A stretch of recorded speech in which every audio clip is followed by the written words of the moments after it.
면접을 보는데 지원서에 자기는 타고나길 현대에 맞는 사람이다 이런 얘기 썼어요. 되게 그 거짓말이거든요. 다 그렇게 쓰거든요, 보통. 근데 너무 강하게 쓴 거야. 그래서 그럼 현대는 어떤 회사예요? 내가 이렇게 물어봤죠. 현대는 도전 정신입니다. 그거 다 아는 얘기 아니에요? 내가 이렇게 물어봤죠. 그러니까 다 현대하면 도전인데 이거 안 되겠다 싶었는지 솔직하게 얘기하는 거예요. 예, 맨 땅의 헤딩입니다.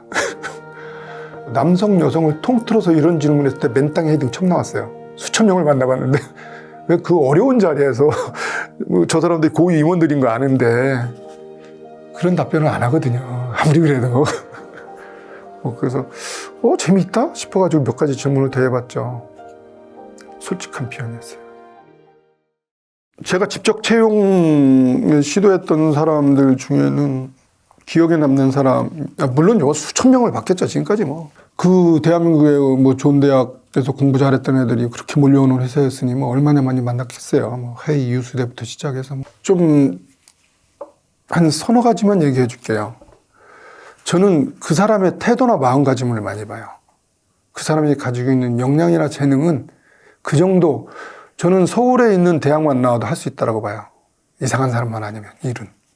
물론 이제 일에 따라서 드리죠. 분석적인 일 이런 건 아무래도 공부 아주 위에 있는 애들이 좀 잘하고, 근데 뭐 그런 일만 있는 게 아니잖아요, 회사가. 굉장히 다양한 일들이 있죠.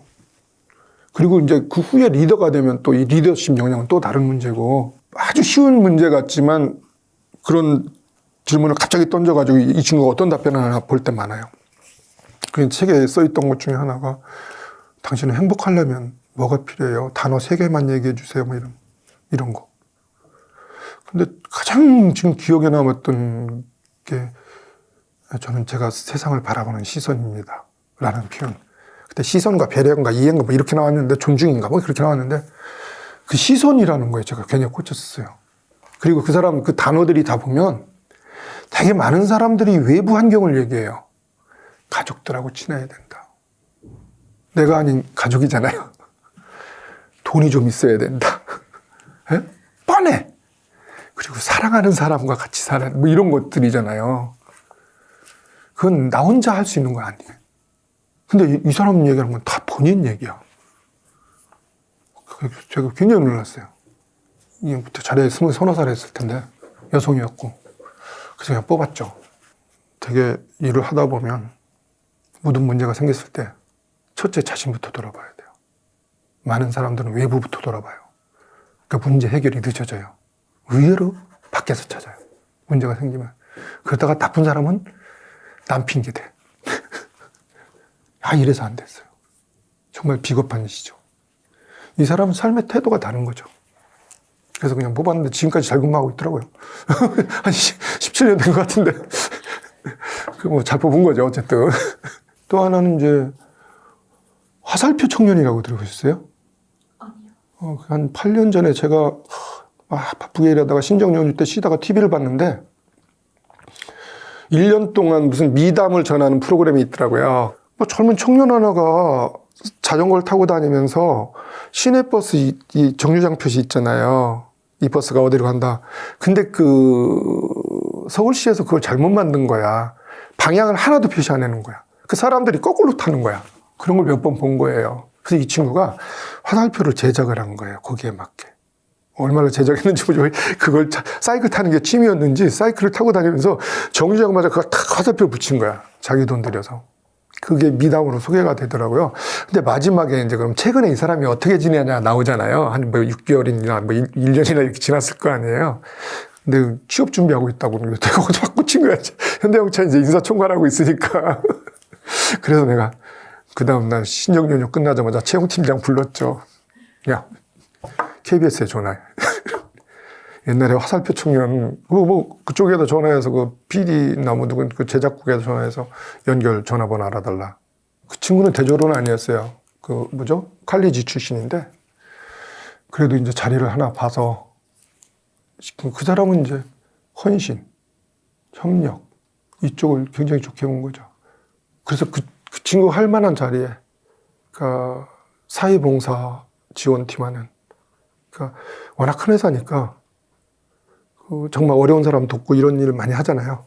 그런 쪽에 가면 일 열심히 잘하겠다 싶어서 그쪽으로 맞을 것 같다 싶어서 어쨌든 이거 많은 사람이 보는 거라 말 함부로 하면 안 되지만 굉장히 현대형차들은 하늘의 별따기인데 그런 사례가 있고요. 그리고 또 하나는 제목이 맨땅의 헤딩인데 이건 아주 얼마 오래된 일도 아니야. 8년, 7년 전? 면접을 보는데 지원서에 자기는 타고나길 현대에 맞는 사람이다 이런 얘기 썼어요. 되게 그 거짓말이거든요. 다 그렇게 쓰거든요. 보통. 근데 너무 강하게 쓴 거야. 그래서 뭐 사실 여부가 중요하니까 물어봤죠. 아, 자기소개서에 나는 현대하고 너무 맞는다. 꼭 현대 가고 싶다. 그래서 그럼 현대는 어떤 회사예요? 내가 이렇게 물어봤죠. 그러니까 당신이 생각하는 현대는 뭐냐고 중요하잖아요. 그랬더니 현대는 도전 정신입니다. 그거 다 아는 얘기 아니에요? 내가 이렇게 물어봤죠. 그러니까 다 현대하고 도전인데 다 아는 얘기 아니에요? 그랬더니 아, 이거 안 되겠다 싶었는지 솔직하게 얘기한 거예요. 예, 맨땅의 헤딩입니다. 그 남성 여성을 차별하는 게 아니고 남성 여성을 통틀어서 이런 질문했을 때 맨땅의 헤딩 처음 나왔어요. 수천 명을 만나봤는데 왜 그 어려운 자리에서 저 사람들이 고위 임원들인 거 아는데 그런 답변을 안 하거든요. 아무리 그래도. 그래서 재미있다 싶어가지고 몇 가지 질문을 더 해봤죠. 솔직한 표현이었어요. 그리고 이 사람도 그런 스타일이고 그리고 이 사람의 그 행적을 보면 초등학교 3학년인가 4학년 때부터 고1 때까지 태권도 선수였어요. 공부를 열심히 하기 힘든 환경이었어요. 근데 고1 때 그 특집으로 운동선수 골든벨이 있었는데 거기서 1등을 한 거야. 한 달인가 뭐 기간을 준다면서요. 잘은 모르지만 그때 한 달 동안 열심히 공부했는데 운동선수 중에 제일 잘한 거예요. 그래서 골든벨을 올린 거야 거기서. 그래서 이 친구가 그때부터 공부했대요. 그래서 Y대 경영학과를 나왔어요. 그 보통은 아니죠. 그러면 저는 딱 그 순간 그런 생각을 하거든요. 쟤는 분명히 일한다. 그리고 커리어도 그렇잖아요. 굉장히 아주 의지가 강하고 도전이 강한 친구잖아요. 보통 그렇게 못하거든요. 태권도에서 서울 체대를 가거나 체육대학을 가지 아니면 무슨 대학교 체육학과 태권도학과를 가든지. 그래서 뭐 국가대표한테 뭐 체육선생하고 이런 생각 보통 그렇게 하잖아요. 그래서 자기가 강한 동기부여를 받고 도전했던 것들이 맞는 것 같다 하고 생각해서 채용팀장 또 불렀죠. 불쌍한 채용팀장 또 불러가지고 쟤 분명히 도망간다. 여기서 그냥 놔두면 지금 취업된 데 최소한 2개 있을 거다. 내가 볼 땐. 나 같은 사람이 또 쟤를 면접했으면 뽑았을 거다. 당장 전화해라. 뭐 여기에 전화번호 있으니까 저 채용팀장인데요. 지금 당장 만납시다. 채용팀장 재밌다. 채용팀장 불쌍했어 진짜. 그래가지고 만나서 그 자리에서 다른 거 물어보지 마라. 다른데 취업됐죠? 물어봐라. 솔직한 사람이니까 내가 보니까 솔직하게 얘기했더래. 2개 됐다고. 무슨 컨설팅 회사하고 뭐 또 국내 대기업 하나 됐다고. 하나만 더 물어봐라. 뭐 얘기를 하면 혹시 다른 데 됐다. 너 여기 되면 무조건 들어올 거냐? 난 널 믿고 싶다. 네가 온다 그러면 난 오늘 합격 통보하겠다고 얘기해라. 그랬어요 제가. 지했더니 한 2시간 만에 만나고 와서 합격 통보하고 왔습니다. 그러더라고요. 난 무조건 현대항차 오겠습니다. 오늘 통보를 해주면. 그게 한 2주 정도 걸리잖아요. 그래가지고 들어왔어요. 그거는 뭘 받겠어요? 실제 자기가 생각했던 거고 자기하고 현대하고 매치시켰는데 그게 그냥 취업이나 하겠다고 한 말이 아니고 진실하다는 얘기죠. 얘는 일할 때도 진실하고 열정적으로 할 것이다. 도전적으로. 이런 걸 보고 물론 다른 것도 맞았겠지만 그런 사례도 있죠. 제가 그냥 특별한 사례만 말씀드리는 거예요. 굉장히 일 잘했어요. 들어와서. 열심히 하죠. 적극적이고 주변 사람들하고도. 알고 보니까 와이대 또 홍보대사 막 응원단장까지 했더라고요. 굉장히 액티브한 사람이에요. 뭐 그런 거 했다고 얘기 들었어요. 뭐 신입생 오리엔테이션에 가서 막 사회도 보고. 굉장히 역량이 뛰어난 사람이죠. 다방면으로. 후회하는 건데, 입사하고 나서. 제가 이제 딱 보니까 동기부여만 하면 잘할 것 같아서. 그런 사람은 2주 동안 기다리게 할 필요 없잖아요. 시스템 때문에. 그랬던 사람이 있고. 또 하나는 뽑지 못한 사례인데, 베를린에 가서 한식당에서 만났던 젊은 친구인데, 진짜 걔 뽑아왔어야 되는데. 너무 잘해. 딱 한 10분만 봐도 이 사람은 정말, 속으로, 이 집 딸 정말 잘 뒀다. 그런데 후에 알고 보니까 아르바이트생이더라고요. 베를린대 유학생이더라고요. 여성이었는데, 그때. 그때 같이 계셨던 분들도 죄다, 야, 저 친구, 이 집 사장 딸 정말 잘났다. 어떻게 저렇게 일을 잘해? 마음에 쏙 드는 거야, 다. 나만 그런 게 아니고. 심지어 그때 같이 계셨던 분이, 사회적 지위가 굉장히 이제 많이 알려진 분이었는데, 거기서 $200 줬어요. 유학생이라는 얘기 듣고. 유학 가서 힘들 텐데, 야, 이건 내가 그냥 우리나라에 아주 많은 높은 나이 차이 많이 나는 선배가 줬다고 생각해. 그냥 고맙게 받아라. 이상하게 받는 $200, 200유로죠. 200유로 그 자리에 줄 정도로. 그래서 나는 이제 그 순간을 놓치기 싫어가지고 또 임원들한테 하면 과장 하나씩 따라오잖아요. 과장도 불러가지고 야, 조용히 가서 물어봤는데 그렇다고 이렇게 아저씨가 가서 물어보면 안 되잖아요. 언제 공부 끝나냐? 기업에서 일할 생각은 없냐? 이렇게 물어봤어요.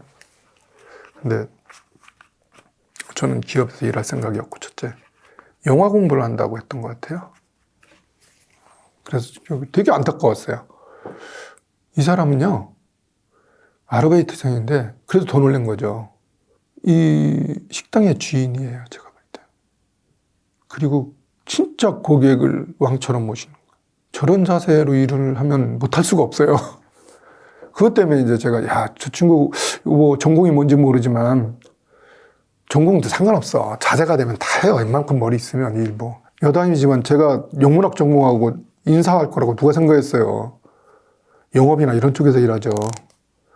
그래서 어떻게 하다 보니까 이제 야차차차 인사 끌려왔는데, 그래서 더 열심히 한 거예요. 제가 차라리 인사조직 공부를 했으면 제가 가지고 있는 얄팍한 지식 때문에 편견을 가져서 더 못했을 수도 있어요. 좀 안타까웠어요. 사람 자체는 굉장히.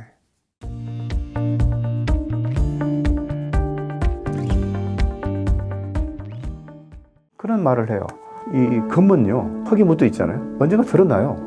저는 오늘이 제일 젊죠. 내일은 오늘보다 또 늙을 거 아니에요. 그럼 다시 시작하시면 되지, 뭘 하시든지. 그건 내 가치관, 내가 추구하는 바가 뭐냐다라는 거죠. 저는 사실은 이제 그 인사가 어느 정도 걸러가지고 온 사람들을 면접할 때 많이 참석을 한 거고요. 그러니까 이제 어느 정도 1차 필터링이 되고 온 사람들은 이제 면접 보면서 이제 뭐 최종 판단을 하는 그런 자리를 많이 갔었죠. 그래서 이제 1차 필터링의 기준은 모르겠는데 내가 최종 면접에서 보는 기준은 그 사람이 지금 현재가 아니고 그 사람이 뭐 MIT를 나왔든 하버드를 나왔든 옥스퍼드를 나왔든 뭐 서울대를 나왔든 스카이대를 나왔든 이게 중요한 게 아니라 배우려는 자세가 돼 있냐. 네. 대학교 4년에 얼마나 배우겠습니까? 그래서 열심히 자기가 좀 험불한 자세를 가지고 배우려는 자세가 되겠냐 하는 거를 좀 봤고요. 근데 그걸 어떻게 볼 수 있느냐? 쉽진 않아요. 쉽진 않는데 이제 뭐 질문들을 던져보면서 어떻게 반응하느냐 이런 걸 보고 이제 얘기를 하고 하는 거죠. 근데 요즘은 이제 그런 것들도 막 공부하고 오잖아요. 그래가지고 변별력이 자꾸 떨어지는데. 네. 나는 내가 이제 부하로오실 때와 뭐 상사로오실 때가 다른다고 생각하는데 뭐 부하로오실 때 공부 누가 전에 신경 안 써봤고요. 누가 가져가면 되는 거지 뭐. 네. 상사로오실 때는 가능하면 공정하게 해줘야 되겠다 그러면 그 팀이 잘한 건 팀이 잘한 거잖아요. 팀에서도 더 열심히 한 사람이 있을 거 아닙니까? 그 사람 평가를 해주고 해야 되겠죠. 근데 거기에 이제 어떤 뭐 주관이 섞이지 않느냐? 예, 주관이 섞이겠죠. 예. 그게 이제 글쎄, 그러니까 그런 것들이 요즘 이제 분들이 그런 게 하나 억울하다, 열심히 했는데 평가 못 받는 이런 게 굉장히 많은 것 같은데 뭐 열심히 하면 언젠가 인정받지 않겠습니까? 그런 말을 해요. 이 금은요, 흙이 묻어 있잖아요. 언젠가 드러나요. 근데 당장 내가 뭐 이거 평가받아야 된다, 막 보상받아야 된다. 너무 그런 게 좀 강하면은 삶이 힘들 것 같아요. 내가 밥 사요, 나는. 남들 신발끈 멜 때 나는 내가 밥값을 냈다고. 내가 바보라서? 아니에요. 여기 내가 마케팅 비용 쓴다. 이렇게 생각하면 나중에 내가 어떤 보상이 오듯이. 예. 피드백에 4가지 종류가 있어요. 제가 이제 피드백 책을 쓸 거지만은. 인정과 지지를 해주는 피드백이 있고요. 그 다음에 그 사람이 좀 발전하기를 바라는 교정적, 발전적 피드백이 있고. 그 다음에 무의미한 피드백이 있고요. 그 다음에 학대적 피드백이 있어요. 야, 뭐 머리는 폼으로 달고 다니냐? 신입사원보다 못해. 이런 거. 학대적 피드백이죠. 그거는 피드백이 아니라 저고심만 불어일으키는 거고요. 그 다음에 이제 인정과 칭찬은 뭐냐면은 그거 사람들이 피드백으로 생각을 안 해요. 꼭 그 교정적 피드백, 뭐 이렇게 좀 해야 되지 이것만 생각하는데 이 사람이 그 행위를 계속 해주기를 바라면은 칭찬해줘야지 하죠. 안 하면 모르잖아요. 네. 사랑한다고 얘기했나 해야 된다면서요. 부인한테도. 네가 알아줘야지 뭐 이런 게 아니라 사랑한다. 그러니까 이제 직원과 상사 관계도 마찬가지죠. 인정과 지지가 그러고. 그다음에 이제 발전적 교정적 피드백은 굉장히 중요한 거죠. 그게 이제 제일 힘든 거고 가장 필요한 거고. 무의미한 피드백은 뭐냐면은 야, 김대리 굉장히 멋있어. 뭐가 멋있다는 거야 도대체. 네. 구체화 해야 되고 그 무의미한 피드백이죠. 근데 발전적 피드백, 교정적 피드백은 그것도 방법이 있어요. 보통 하면 샌드위치 피드백이 좋다 그러죠. 샌드위치. 그러니까 맨 처음에 칭찬해주고 그다음에 이제 발전하는 피드백을 해주고 또 인정 지지를 해주는 거. 그리고 가능하면 공개 장소 사지 말고 칭찬은 공개적으로 해주고 그 피드백은 따로 불러서 해주고 뭐 이런 여러 가지 들어 좀 있어요. 네. 그러니까 우리가 이제 보통 리더십 말을 하잖아요. 근데 저는 폴로우십도 굉장히 중요하다고 봅니다. 왜 리더십이 모든 사람이 다 리더가 돼야 됩니까? 폴로우십도 중요하잖아요. 그럼 누가 이 말을 해줬을 때 그걸 어떻게 받아들이냐 하는 거 차원이니까 그게 내가 받아들이기에 따라서 그 사람이 멘토가 될 수도 있고 아무것도 아닐 수도 있고 그거는 그 사람들마다 다 다르니까 자기 적절한 걸 해줘야 되고요. 큰 조직이 되면 사장이 뭐 사원 일일이 쫓아다니면서 뭐 멘토를 해줄 수 있겠습니까? 그러면 그 자기의 핵심 그룹들을 해서 이게 캐스케이딩 되게 해야죠. 캐스케이딩 돼야 되고 요즘은 또 인터넷 같은 게 많이 발달되어 있으니까 뭐 전체 직원들한테 메시지를 줄 때는 CEO 메시지 이런 식으로 해가지고 또 전체 주기도 하지만 저는 사장이 되면 임원들하고 중국말로 펑요 친구가 될 수는 없다고 봐요. 예, 중국말로 동지, 통절 동지가 될 수 있다. 동지라는 한자어는 같을 동자에다가 뜻지자입니다. 뜻이 같을 사람. 근데 이거가 요즘 보면은 요즘 사장님들이 참 안 해요. 왜냐면은 자기의 자리를 넘볼 수 있는 후배들을 안 키운다고요. 참 잘못된 일이라고 봅니다. 내와 뜻이 같이 되는 동지가 내 자리를 이으면은 그래서 계속 이어갑니다. 근데 그렇지 않다 보게 되면은 새 사장이 와가지고 전임 사장은 다 그냥 엉터리가 되고 모든 게 한 일이 썬크 코스트가 또 다시 빌드업이 되고 막 이러잖아요. 네, 그래서 동지, 뜻을 같은 그런 부하 직원들을 육성하는 것도 굉장히 중요한 일이 아닌가 그런 생각을 합니다.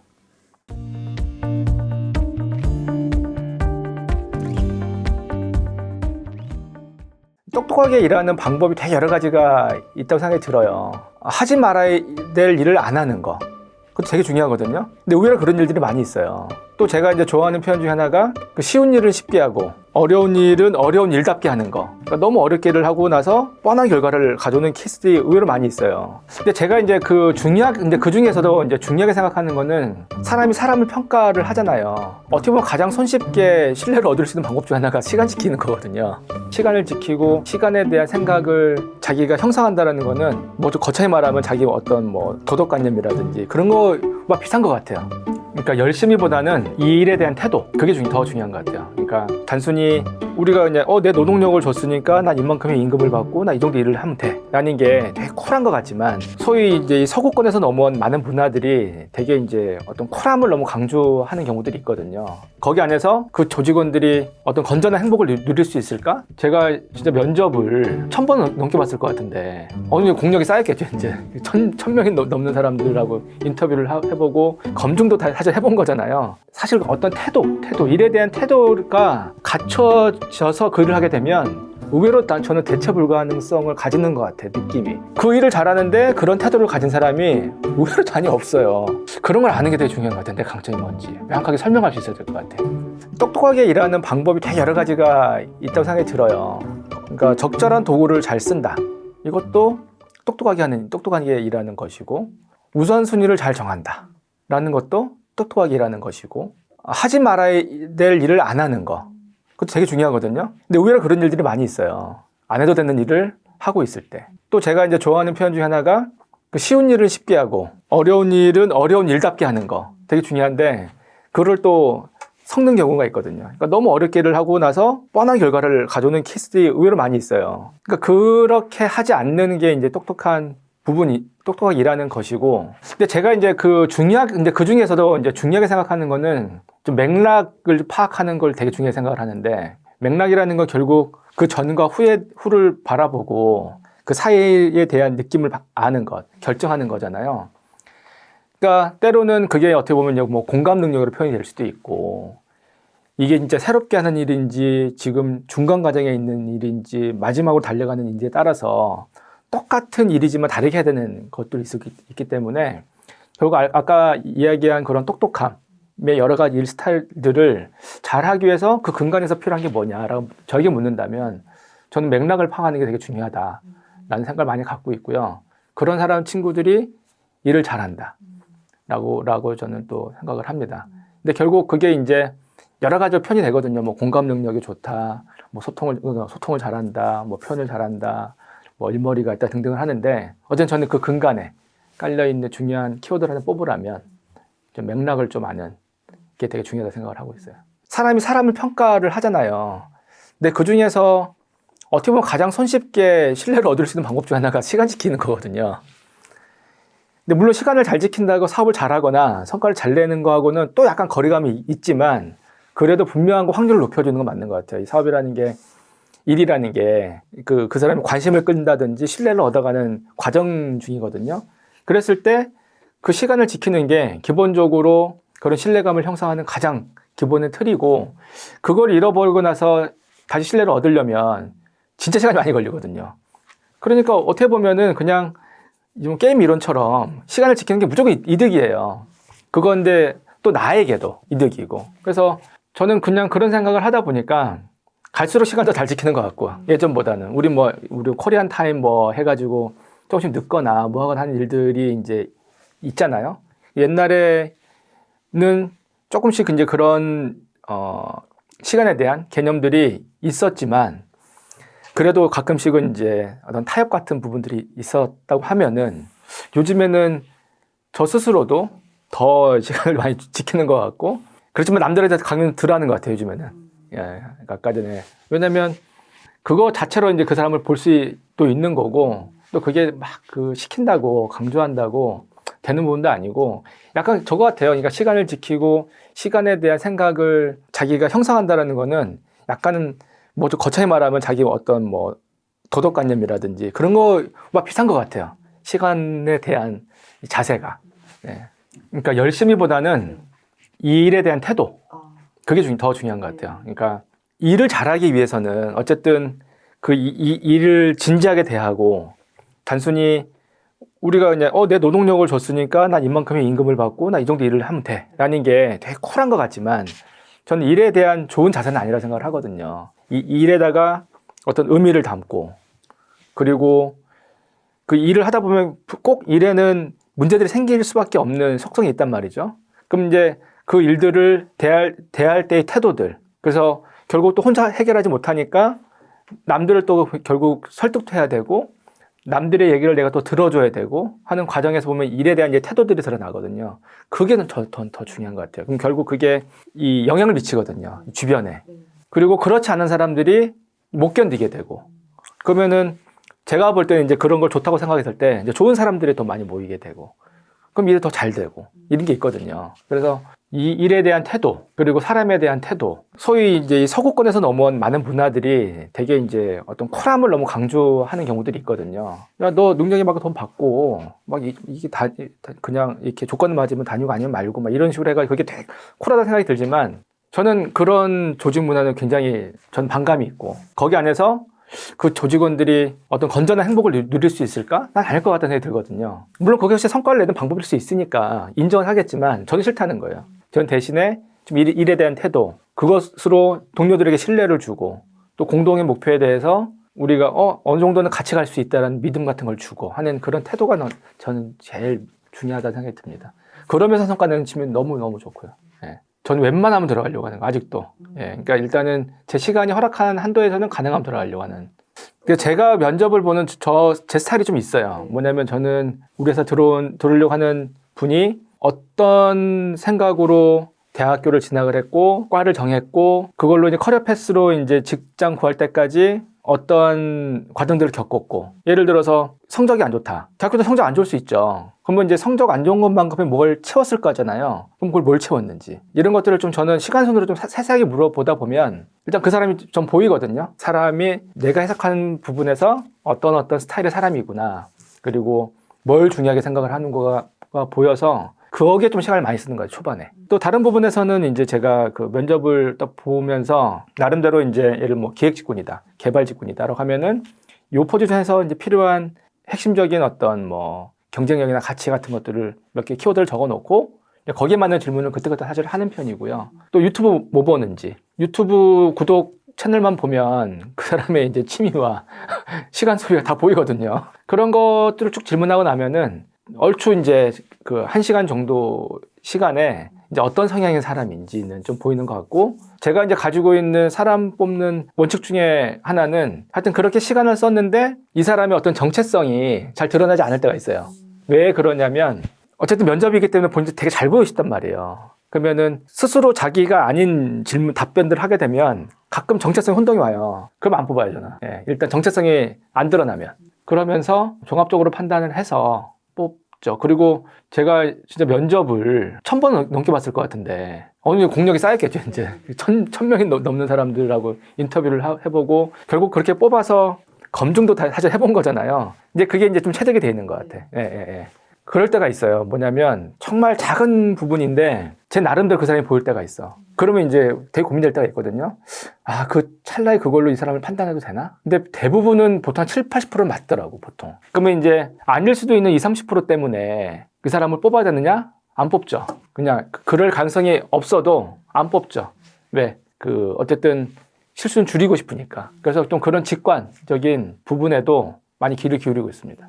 그건 절대 원칙이에요. 그래서 면접 보시는 분들은 자기를 잘 포장하고 싶기 때문에 계속 뭔가를 씌우거든. 지금 면접 보시는 분이 제가 잘 느껴지지 않으면 전 절대 안 뽑기 때문에 편하게 자기 얘기를 하시라고 라는 걸 되게 강조하죠. 제가 또 이제 그 경계하는 것 중에 하나가, 그러니까 이게 대부분의 면접관들 비슷해요. 보통 그런 책이나 이런 데도 보면은 면접을 볼 때 이 사람을 뽑아야겠다 안 뽑아야겠다 5분 안에 결정된다고 하거든요. 그러면 보통 그 면접을 30분에서 1시간 보잖아요. 예를 들어서 사람 뽑고 괜찮다, 뽑고 싶다 하면은 5분 안에 결정이 되고 나머지 25분에서 55분 동안 그냥 이 사람을 뽑기 위한 질문을 계속해. 그러지 않으려고 제가 노력을 하죠. 내가 처음에 이제 마음에 들었어. 나도 사람인지라 마음에 들면 어떻게든 빨리 뽑아야지, 이런 마음 때문에 좀 조급해지는 게 있거든요. 딱 그 생각 들면 이제 그 위험을 주는 거야. 진짜 위험 주는 생각을 하고 가능하면은 원점으로 생각을 돌리고, 넌 지금 속고 있어. 내가 진짜 그렇게 얘기해요. 너 지금 속고 있어.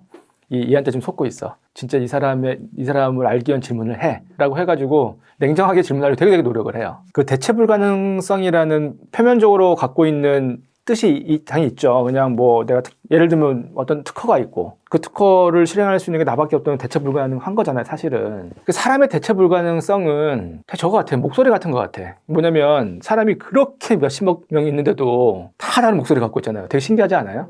그러니까 그 대체 불가능성의 스펙트럼도 어마무시하게 넓은 것 같거든요. 그런 부분에서 보면은 사실 어떤 태도, 일에 대한 태도가 갖춰져서 글을 하게 되면 의외로 저는 대체 불가능성을 가지는 것 같아, 느낌이. 그러니까 현격한 대체 불가능성은 되지 않지만 그 일을 잘하는데 그런 태도를 가진 사람이 의외로 많이 없어요. 의외로. 일과 태도를 같이 겸비한 사람이. 그러면은 내 입장에서 봤을 때는 되게 대체 불가능해 보이는 느낌이 있거든요. 지금 새내기로서 그런 대체 불가능성에 대해서 생각을 하신다면은 아까 제가 이제 얘기했던 거가 좀 맥락은 다 있는데 결국 내 강점을 알아야 되는 것 같아요. 내 강점이 결국은 그 대체 불가능의 원천이거든요. 저는요, 예를 들면 저의 대체 불가능성과 그런 장점, 탤런트는 뭐냐면 끈기, 자기 발전에 관한 끈기가 좀 있어. 그냥 그거는 이제 우리 와이프가 하는 얘기인가. 어떻게 보면 저를 제일 잘하는 게 우리 부모님하고 와이프잖아요. 와이프가 지금 이제 거의 20년 조금 안 됐는데 그게 장점이라 얘기해. 진짜 그 점. 뭐라고 해, 끈기라고 표현하면 조금 아쉽고, 악발이라고 얘기하면 너무 좀 강하고, 약간 그 사이에서 어떤 거에 집중하고 지속적으로 하는 것. 근데 그 지속적인 거를 아까 이것처럼 계속 좀 하는 게 저의 그 강점이거든요. 그런 걸 아는 게 되게 중요한 것 같아요. 내 강점이 뭔지 명확하게 설명할 수 있어야 될 것 같아.